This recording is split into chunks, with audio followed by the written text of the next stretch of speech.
Welcome back to Digital Champions on Daily Ad Brief. I'm your host, Mike White, and on Digital Champions, we are talking to the experts in the industry, talking about the tips, tricks, trends, and the technologies they utilize to help customers build their business. Joining us today from Pennsylvania, we have Andrew Maffettone with Blue Tuskr. Welcome to the program. Thanks for having me, Mike. How you doing? I am fabulous. So tell me about your company and all the amazing things you do to help your customers grow. Yeah, so Blue Tuskr is a full-service digital marketing company for e-commerce sellers. We have a pretty strong focus on an omni-channel strategy. So a lot of e-commerce sellers you'll find will have their own website, but they'll also be on Amazon, Walmart, eBay, etc.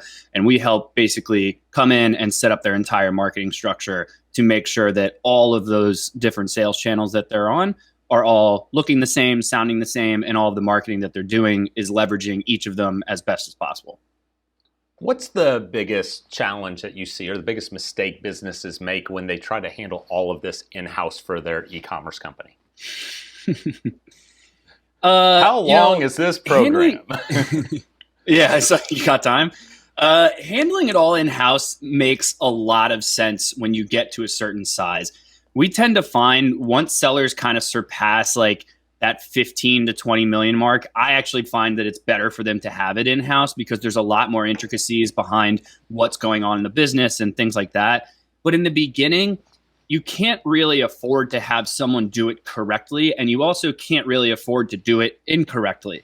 So having someone who's just a generalist in-house can usually cause a lot of issues.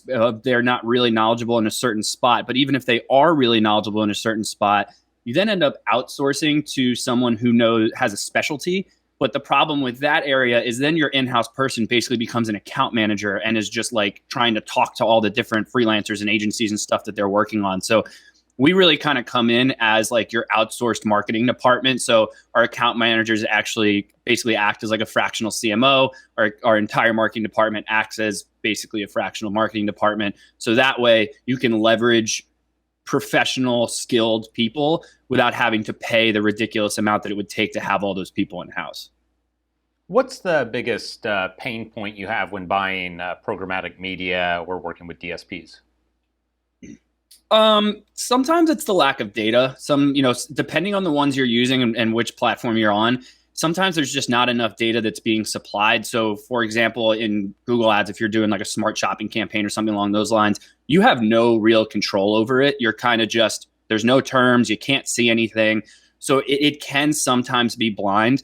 And the other side of it is depending on the size of the company, most sellers we find don't realize like you have to supply these platforms with a good amount of budget for them to have enough data to start to learn fast enough. Otherwise, if you don't, it actually ends up not working very well and they give up on it and just go, oh, this didn't work. And then that's the end of it. When in reality, they just didn't give it a good enough shot.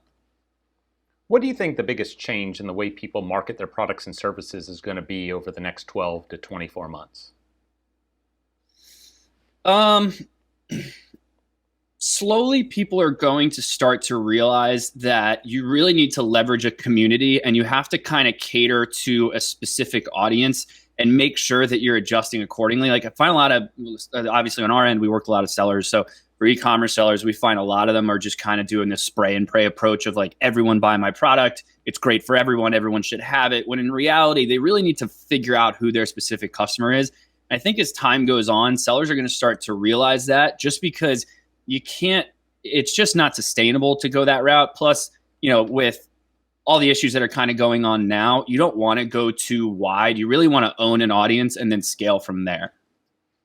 So the customers, as they continue to invest in different areas, do you come along or across a number of customers that just can't afford to win? And how do you handle those?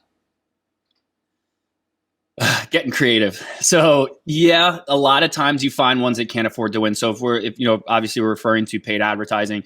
If that cost per click is really high, but your product margin just isn't high enough to actually kind of, make it sustainable, you kind of have to figure out other directions. So paid advertising, while it can obviously be very beneficial, you typically want to go a different route of maybe focusing more on an SEO side or maybe more on a social marketing side, just so that you can kind of bring in as much traction and as much conversions as possible without having to pay for them. And that will eventually start to bring down your cost per acquisition, which means you'll obviously have more budget, and then you can put it into Google Ads or into really any paid advertising. So when it comes to someone who wants to enter the industry, you've got someone graduating out of school right now. What advice would you give them in order for them to be able to really get their foot in the door? So if you're coming, let's say, okay, so you're coming straight out of college, you want to start an e-commerce company, and let's say you're trying to bootstrap it. Usually what I suggest is to go to Amazon first. And the only reason I say that is because Amazon has a pre-existing audience. So you can basically put your product up there. You're going to have to run advertising. You're going to have to clean up your listing and make it look good. But it's a great place for you to kind of test the market and find out if people are willing to purchase your product. From there, once you find out, like, okay, they are willing to purchase this product, you have two options. You start to scale your product line and you expand from there, or you then start basically build out your own website. And sometimes there's ways where you can run ads to your website, but allow them to go to Amazon. So now you're kind of testing, can I get my site to convert? Just they're going to do it on Amazon. And then from there, you cut that cord, let Amazon, do its thing on its own side, and you push all that traffic to, if you're running a Shopify store. So it's kind of like using Amazon as a testing area and then expanding from there to build out your brand. What excites you most about the industry that you're in, and what scares you the most? Well, what excites me the most is that it changes literally every day. We find a new platform has some new feature, or there's some new rule that Facebook put into place or something like that. And I would say what scares me is that it changes literally every day, and I have no idea what's going to happen next. Sometimes you get a heads up like you do with iOS changes and things like that, but that is definitely the pro and the con about this industry. Well, Andrew, I appreciate you coming on the program today and sharing your insights, so thank you for your time. Yeah, thank you. To find out more about Blue Tuskr and all the amazing things they could do to help your company grow, visit us at dailyadbrief.com. We'll see you next time on Digital Champions.